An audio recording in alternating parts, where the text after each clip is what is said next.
Bien, reprenons où nous en étions. Donc, nous devions faire ce fameux trou. Alors, si je passe en mode sous-objet, on va encore jouer des insets. Donc ici, je vais sélectionner toutes ces faces et je vais créer un inset. Voilà. Je vais changer la taille, SX. Je vais redéplacer ça ici. Et je vais bouger encore quelques points pour réaligner un petit peu. Quelque chose du genre. Maintenant, si je ressemble l'ensemble de mes polygones ici et que je vais voir au niveau du dépliage, il faut que j'ajuste tout ça. Donc celui-là, je vais le remettre en place. Je ne sais pas ce qu'il fait là au bout. Voilà. Et je vais ramener mes différents UV là où il devrait être. Donc ça, c'est mon inset. Alors, si je sélectionne... Ouais, non, ça ne va pas le faire. Hop, hop, hop.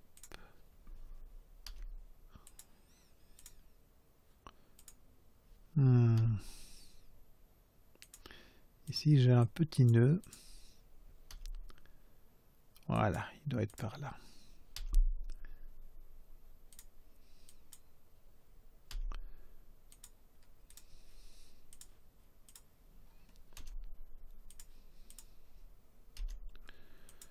Quelque chose dans ce goût-là. Ça ne doit pas être parfaitement autour du cercle puisque je n'ai pas encore fait vraiment la chose ici. Donc, clairement, à ce niveau-ci, si je désélectionne tout, on voit plus ou moins le trou et on voit que je dois commencer à rapprocher pour refaire un peu ce que je viens de faire avec les UV. Bon, ça c'est bien pratique, mais si je dois le faire à la main, c'est vraiment pas viable. Donc on a un truc qui nous permet de faire ça tellement plus facilement. Je vais d'abord séparer cela. Je vais éteindre encore une fois ma subdivision de surface. Donc ce qui va m'intéresser, c'est cette partie-ci. Donc celui-là, oui, tous ceux-là vont m'intéresser. Donc je vais d'abord aller activer un outil dans les préférences, dans les add-ons. Les add-ons, ce sont des compléments qui sont déjà fournis avec Blender, mais qui ne sont pas activés. Les cases sont éteintes. Si je fais une recherche sur Loop, L-O-P, on voit qu'il y a Mesh Loop Tool. Enfin, moi, il est activé parce que je l'ai déjà activé. Mais c'est un outil donc, qui vous permet de faire un tas de petites choses très sympas. Donc, pour l'activer, il suffit de cocher la case et puis de fermer enfin, vous pouvez sauver les préférences, mais ça va les sauver en local. Donc, c'est ce que j'expliquais déjà dans une précédente vidéo, c'est que ce sera sauvé sur la machine sur laquelle vous êtes, mais ce ne sera pas sauvé dans le logiciel. Donc je vais pouvoir fermer ces préférences et maintenant en fait si je sélectionne l'ensemble des faces qui sont ici, voilà, et que je fais un clic droit, j'ai Loop Tool qui est là directement au-dessus et je peux lui demander qu'il me les mette, qu'il me les dispose automatiquement en cercle. Clic gauche, hop, cercle. Alors il va me faire un cercle avec ses faces qui sera un peu trop grand dans ce cas-ci, mais c'est pas grave, on va changer sa taille. Et je vais peut-être aussi faire une rotation en Z pour essayer de redresser un petit peu. Alors ici, je vais pouvoir, alors je vais tout resélectionner parce que ce n'est jamais une bonne idée de bouger les UV sans avoir tous les UV sélectionnés. Donc je vais replacer ces UV maintenant de manière plus précise puisqu'ils forment un cercle. Et je vais faire en sorte qu'il se rapproche de ce trou. Et là, tout de suite, ce qui va se passer, c'est qu'au niveau de mon objet, donc si je fais Alt A, on voit, enfin on devine que ce cercle est au bon endroit. Alors, je vais aller sélectionner mes faces. Et devinez quoi? Je vais faire un petit inset et des petites extrusions. Donc, inset, hop, extrusion, hein, re-extrusion, re-extrusion, inset. Voilà. Et avec ça, on a un trou parfait. Voilà. Enfin, un trou parfait, un trou qui est très sympa. Maintenant, si je réapplique ma subdivision de surface, voilà ce trou. Il se met on ne peut mieux. Et donc, il me donne effectivement, peut-être qu'il est un peu trop profond. Donc, je vais peut-être aller rechercher mes différents edges là. Donc, tabulation, je vais désactiver. Je vais prendre mes lignes d'edge en utilisant le Alt. Donc je fais Alt sur l'Edge, pardon, je mets en mode Edge. Alt, majuscule, Alt enfoncé. Je sélectionne l'autre ligne d'Edge et encore celle-ci. Alors la dernière va se faire en 4 fois ou en 3 fois, oui, 4 fois au moins. Majuscule, Alt, parce que évidemment je pars d'un quadrilatère. Si vous vous rappelez, on a sélectionné 4 faces au départ. Donc je vais déplacer ça vers le haut.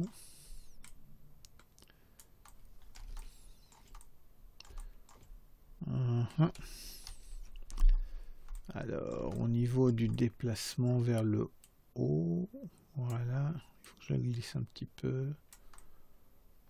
Ok, parce qu'il est un peu de travers malgré tout. Donc, je vais me mettre dans la vue top, la vue du dessus. 7. 7 sur le clavier numérique, comme ça je suis dans une vue orthographique top. Et je vais replacer pour que ce soit bien aligné. En même temps, je vais replacer aussi. Voilà. Donc là, j'ai un petit peu refermé. Je vais peut-être remonter un petit peu aussi ça. Voilà. Histoire que ce ne soit pas trop enfoncé. Voilà. Ok. Et bien voilà, j'ai finalisé la modélisation de ce GSM et il est texturé.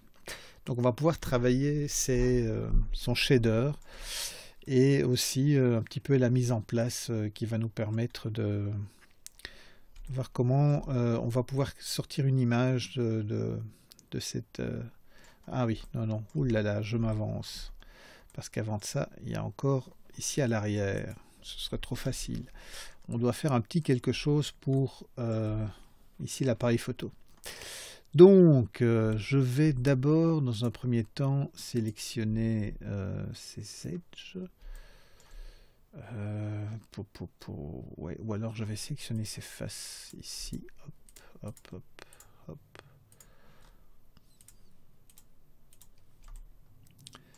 Et créer un inset qui l'eût cru.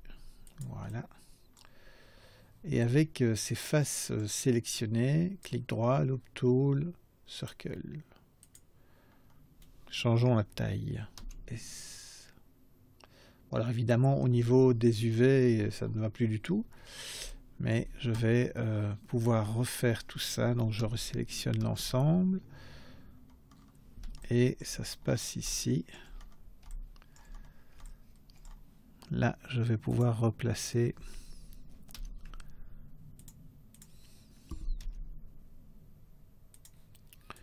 mes différents UV.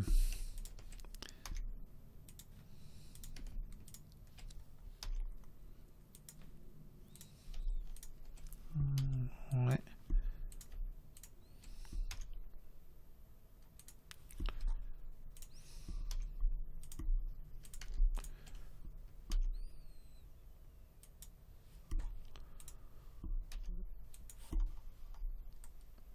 Ouais, ce n'est pas très heureux comme résultat.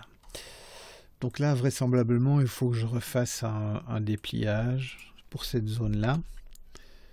Donc je vais un peu écarter ici, voilà, comme ça. Ce que je vais faire pour éviter ce genre de distorsion, c'est refaire le dépliage UV de cette zone-là après avoir...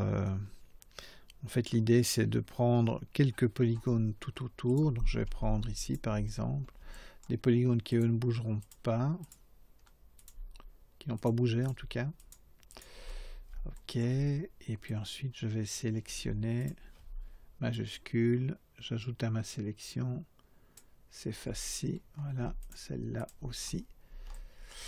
Et je vais refaire une projection. Donc en fait, ce que j'ai fait toute la fois dernière, quand j'ai fait le dépliage UV, j'ai fait ce qu'on appelle une projection. Ici, si je prends ces éléments-là, que je me place plus ou moins en face, mais je peux me placer complètement en face. Si je sélectionne un, par exemple, en vue front orthographique, là, je suis vraiment en face.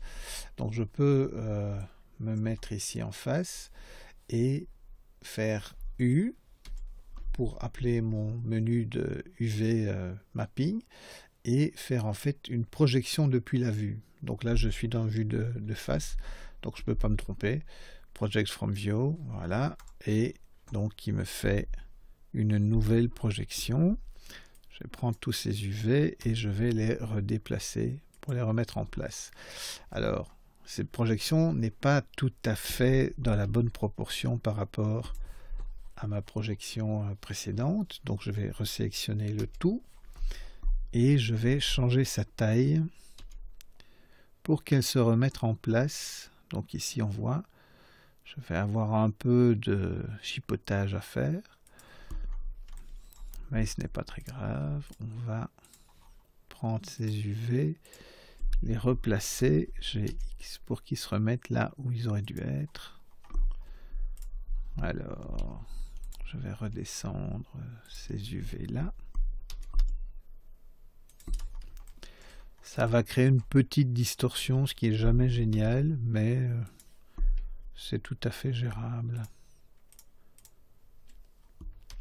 Alors c'est tout de suite plus ennuyant quand on a une texture comme dans celle qu'il y a d'ici, où il y a quelque chose qui se répète, ou des éléments comme ici, là, on risque d'avoir une distorsion sur le flash, et donc il faut faire attention à ce genre de détails. Mais je pense qu'on va arriver à quelque chose de pas trop mauvais.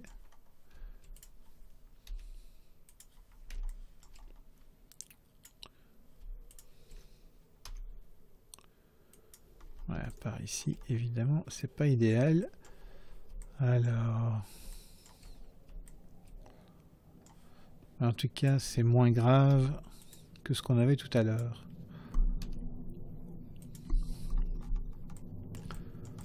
Voilà, donc revenons Alt A, revenons à notre objet ici. Donc on a notre cercle ici. Je vais pouvoir, comme précédemment, sélectionner mes faces, faire un petit inset, faire une petite extrusion,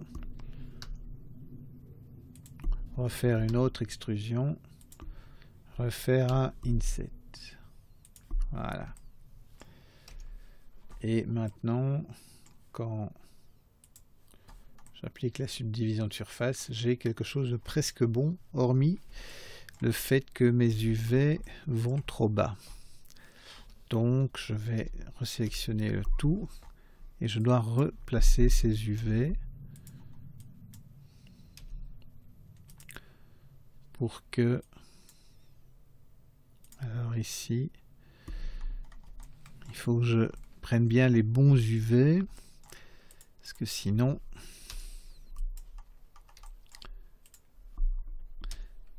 aïe aïe aïe aïe aïe.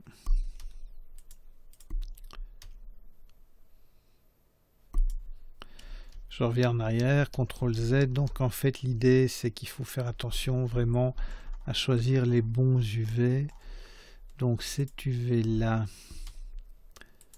voilà. Faut pas hésiter à zoomer pour aller chercher les bons réglages. Donc ici pareil, tout ça doit être plus par là.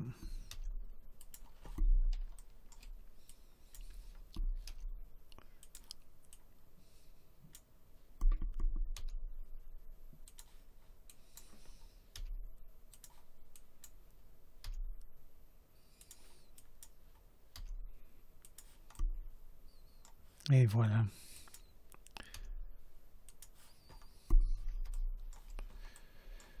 Je pourrais même en fait me faire un petit luxe ici de refaire un inset.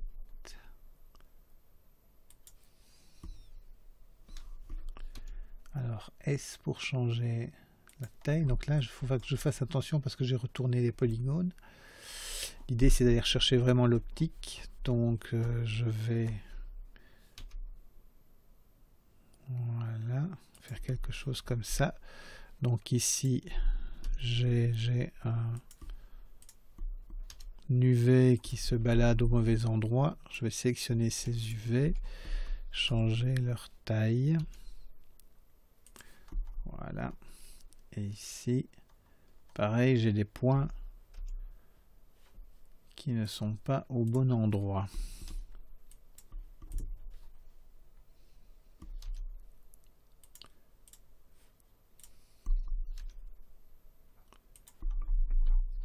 Quelque chose comme ça. Donc si je désapplique la subdivision de surface, voilà, je réapplique. Ok, et ici je peux encore faire mon petit tour de passe-passe.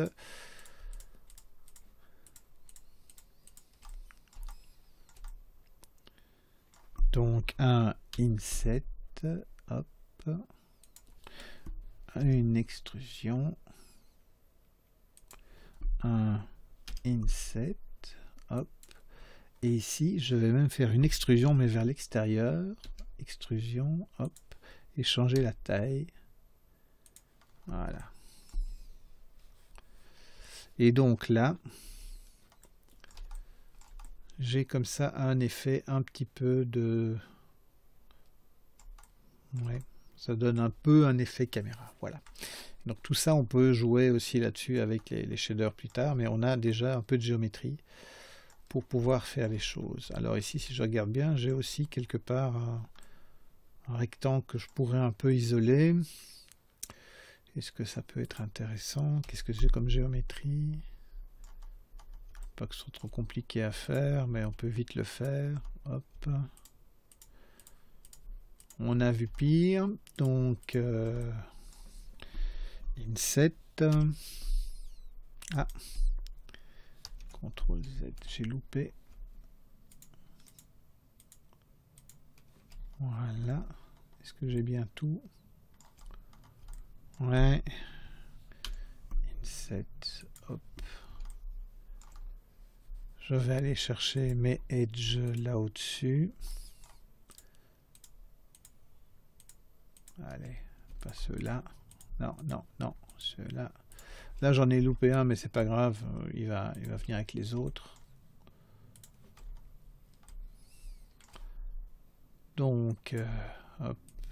Et je vais descendre ça vers ici. Une fois encore, au niveau de mes UV, ça va se régler ici. Hop. GY. Voilà. Tom. Et GX. Et GX.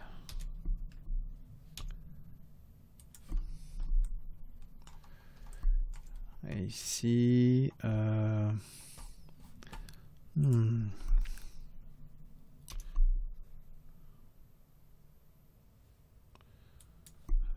à mon avis, je dois remonter ça un peu.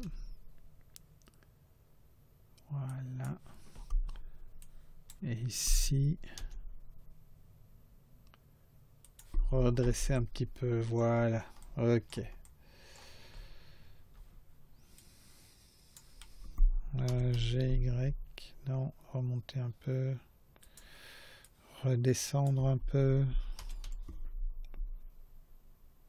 voilà. Ok, et ici on va faire une toute petite extrusion, donc en mode face, hop, hop, hop, hop, hop, hop, hop, hop, voilà. Comme d'hab, un petit inset, tout petit, une petite extrusion vers l'intérieur.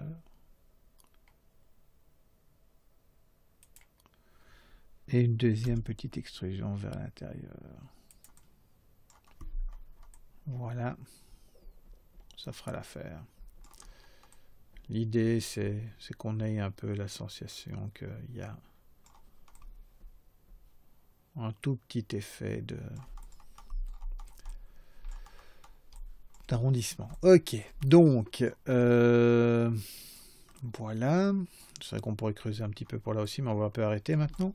Donc on a notre modélisation qui est finie, et donc on va pouvoir, comme je le disais tout à l'heure, travailler sur ces shaders et travailler sur la mise en place de, comment dire, de l'image finale.